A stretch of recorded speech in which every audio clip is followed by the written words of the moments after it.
Hello students, welcome to class 7। बच्चों, ये है आपकी अंतरा व्याकरण एवं रचना की बुक और इसमें हमने प्रत्यय के बारे में पढ़ा था। पाठ 6 प्रत्यय। ठीक है, तो प्रत्यय के कितने भेद होते हैं? कृत प्रत्यय और तदित प्रत्यय, दो प्रत्यय है। ठीक है, और उसमें हमने कृत प्रत्यय पढ़ा था। कृत्य प्रत्यय के भी 6 भेद होते हैं, 5 भेद होते हैं। इनके बारे में हमने पढ़ा था और समझा था। अब हम पढ़ेंगे तदित प्रत्यय के बारे में। ठीक है, तदित प्रत्यय क्या होता है, अब इसे आप लोग ध्यान से पढ़िए और समझिए। ठीक है, तदित प्रत्यय वह प्रत्यय जो संज्ञा, सर्वनाम, विशेषण आदि के बाद में जुड़कर नया शब्द बनाता है, उसे तदित प्रत्यय कहते हैं। हिंदी के मुख्य तदित प्रत्यय 8 प्रकार के हैं। कृतवाचक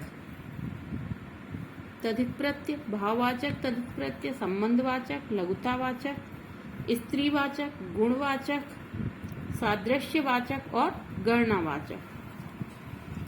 अब है कृतवाचक तदित प्रत्यय।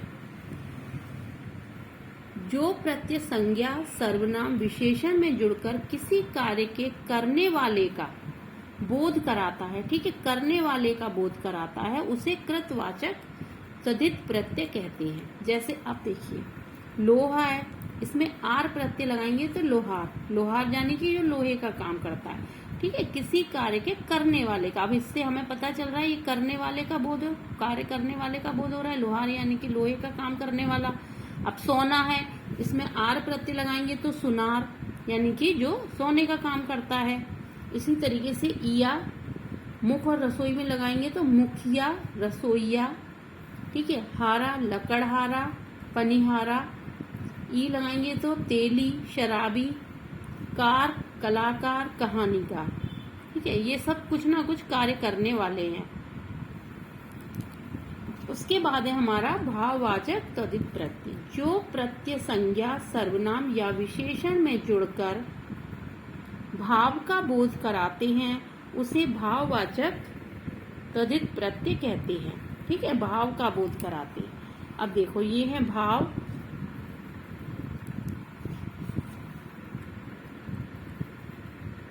आई, ठीक है, बुरा लिख या पढ़ में लगाएंगे तो बुराई, लिखाई, पढ़ाई। उसी तरीके से ई प्रत्यय है। ठीक है, अमीरी, गरीबी, गर्मी। इमा प्रत्यय लगाएंगे हम लाल और काला में तो क्या हो जाएगा, लालिमा, कालिमा। उसी प्रकार से आपा शब्द लगाएंगे हम बूढ़ा में और मोटा में तो क्या हो जाएगा, बुढ़ापा और मोटापा। अब है हमारा संबंधवाचक तदित प्रत्यय। जो प्रत्यय संज्ञा, सर्वनाम या विशेषण में जुड़कर संबंध का बोध कराते हैं। ठीक है बेटा, संबंध का बोध कराते हैं, उन्हें संबंधवाचक तदित प्रत्यय कहते हैं। अब ये देखिए, सासू और इसमें राल प्रत्यय लगाएंगे तो क्या हो गया, ससुराल, यानी कि ये एक संबंध बता रहा है। ठीक है, उसी प्रकार से एरा है और चाचा मामा में लगाएंगे चचेरा ममेरा, ये भी संबंध बता रहे हैं। ठीक है, हाल शब्द लगाएंगे नाना में तो क्या हो जाएगा, ननिहाल। ये भी हमको क्या बता रहे हैं, ये शब्द हमें संबंध बता रहे हैं। ठीक है, उसके बाद है लघुतावाचक तदित प्रत्यय। जो प्रत्यय लघुता का बोध करा, लघुता मतलब छोटा, जो प्रत्यय लघुता का बोध कराते हैं उन्हें लघुतावाचक तदित प्रत्यय कहते हैं। जैसे अब ये देखो, लोटा और इसमें इया प्रत्यय लगाएंगे तो लुटिया हो जाएगा। लोटा यानी कि बड़ा और लुटिया छोटी जो होती है। इसी प्रकार से ई प्रत्यय लगाएंगे हम रस्सा, ढोलक या टोकरा में तो रस्सी, ढोलकी, टोकरी।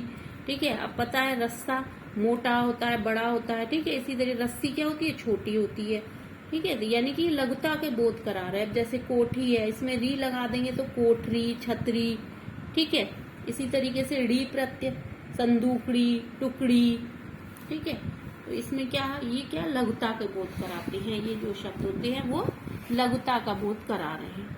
अब है हमारा स्त्रीवाचक तदित प्रत्यय, यानी कि जो स्त्रीवाचक शब्द बनते हैं जिनसे, वो होता है हमारा स्त्रीवाचक तदित प्रत्यय। जिन प्रत्ययों के प्रयोग से के से शब्द स्त्रीवाचक बन जाते हैं, उन्हें स्त्रीवाचक तद्धित प्रत्यय कहते हैं। जैसे ई प्रत्यय लगाया हमने बेटा और लड़का में तो बेटी लड़की, ठीक है।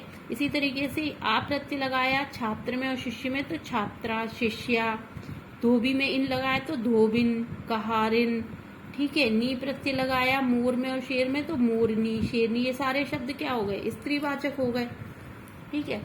अब है हमारा गुणवाचक तद्धित प्रत्यय, ठीक है। जिन प्रत्ययों के जुड़ने से गुण का बोध कराने वाले शब्दों का निर्माण होता है उन्हें गुणवाचक तद्धित प्रत्यय कहते हैं, यानी कि जिनसे हमें किसी न किसी गुण का बोध हो, ठीक है। अब आ प्रत्यय लगाया हमने भूख में और प्यास में तो क्या हो गया, भूखा प्यासा। इसी तरीके से ई प्रत्यय लगाया तो धनी लोभी, ये सब शब्द क्या है, सारे गुण बता रहे हैं, ठीक है। अब जैसे ई प्रत्यय लगाया हमने भारत में अनुकरण में तो भारतीय अनुकरणीय। इसी तरीके से ये यहाँ पर शब्द दिए हुए हैं, ठीक है, और यहाँ पर प्रत्यय दिए हुए हैं और उनसे मिला के जो शब्द बने हैं वो यहाँ पर दिए। उसके बाद है सादृश्यवाचक तद्धित प्रत्यय। जिस प्रत्यय से समता का बोध हो उसे सादृश्यवाचक तद्धित प्रत्यय कहते हैं। जैसे अब छोटा है, ठीक है, उसमें सा लगा दिया तो छोटा सा मोटा सा, यानी कि हमें पता चल रहा है छोटा और छोटा सा में दोनों में शब्दों में समानता है, ठीक है। इसी तरीके सोना हरा सुनहरा, सुनहरा का मतलब भी चमकना होता है सोना, और सोना का मतलब भी चमकना होता है रूप, ठीक है, रूप हरा। इसी तरीके से है गणनावाचक तद्धित प्रत्यय। गणना यानी कि संख्या, गिनती।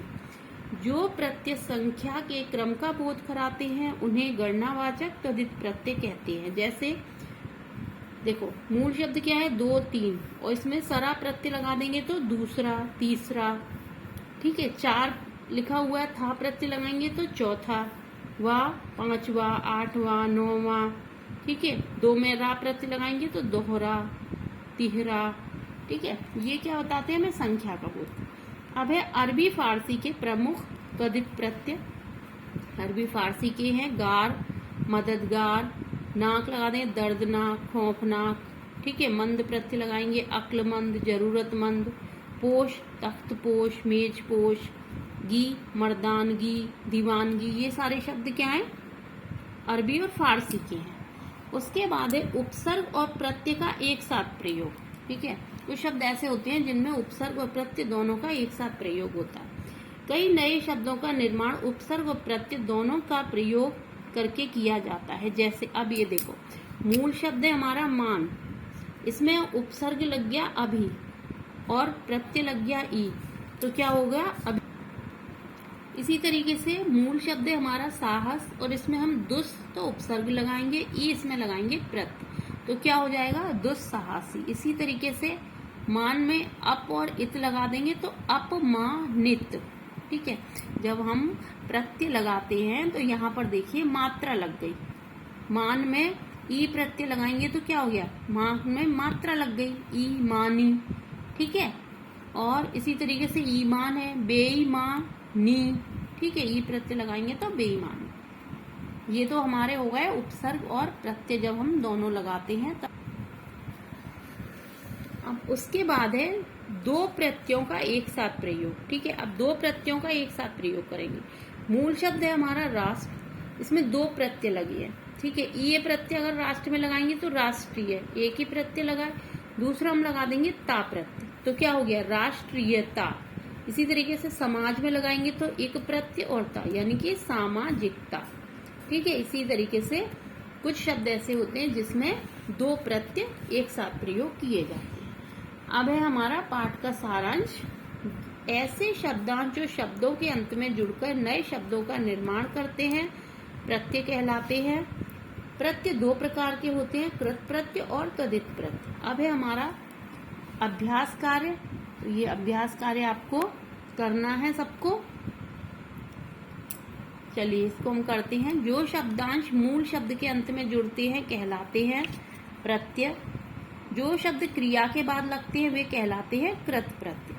निम्नलिखित प्रत्ययों के दो दो नए शब्द बनाइए। अब देखो ना है तो पढ़ना खाना, आई पढ़ाई लिखाई, कर लिखकर पढ़कर, अंत पढ़ंत रटंत।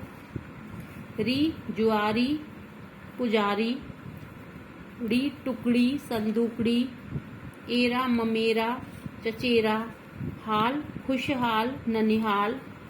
इसके बाद है निम्नलिखित शब्दों में उचित प्रत्यय लगाकर नए शब्द बनाइए। ठीक है, भूल में अक्कड़ तो क्या हो गया भुलक्कड़। बोल में ई बोली। इसके बाद है हमारा घिर में आव लगा देंगे तो क्या हो गया घिराव। कला में कार लगा देंगे तो कलाकार। उसके बाद है निम्नलिखित के दो दो उदाहरण दीजिए। कृतवाचक कृत प्रत्यय टिकाऊ घुमक्कड़। भाववाचक कृत प्रत्यय घबराहट लिखाई। गुणवाचक तदित प्रत्यय धनी प्यासा। गणनावाचक तदित प्रत्यय पांचवा दूसरा। लघुतावाचक तदित प्रत्यय डिब्बी कोठरी। उसके बाद है हमारी रचनात्मक गतिविधियां। निम्नलिखित शब्दों में से मूल शब्द व प्रत्यय अलग अलग कीजिए। यहाँ पर जो शब्द दिए हैं इसमें से हमें मूल शब्द और प्रत्यय अलग करने हैं। अब देखिए लालिमा है तो लाल और इमा प्रत्यय। ससुराल में सासू राल। सुनार सोना आर। घबरा आहट। राष्ट्र ईय और ता, इसमें दो प्रत्यय लगे हैं। ठीक है, सामाजिकता में भी समाज। ठीक है, समाज आएगा यहाँ पर, ये राष्ट्र का रा लगा हुआ है समाज। ठीक है, इक और ता। उसके बाद है हमारा ईमानदारी, तो ईमानदारी में ईमान और दार ई प्रत्यय लग गया। दयालुता में दया आलू और ता। धार्मिकता में धर्म और इक और ता प्रत्यय लग गया। तो ये अब हमारा चैप्टर कंप्लीट हो गया। इसके बाद हम करने के बाद इसको आपको एक बार फिर से रीडिंग करनी है, फिर से इसको पढ़ना है और समझना है। उसके बाद हम अपना नोटबुक में वर्क करेंगे। पहले सबको बुक में वर्क कंप्लीट करना है। ओके।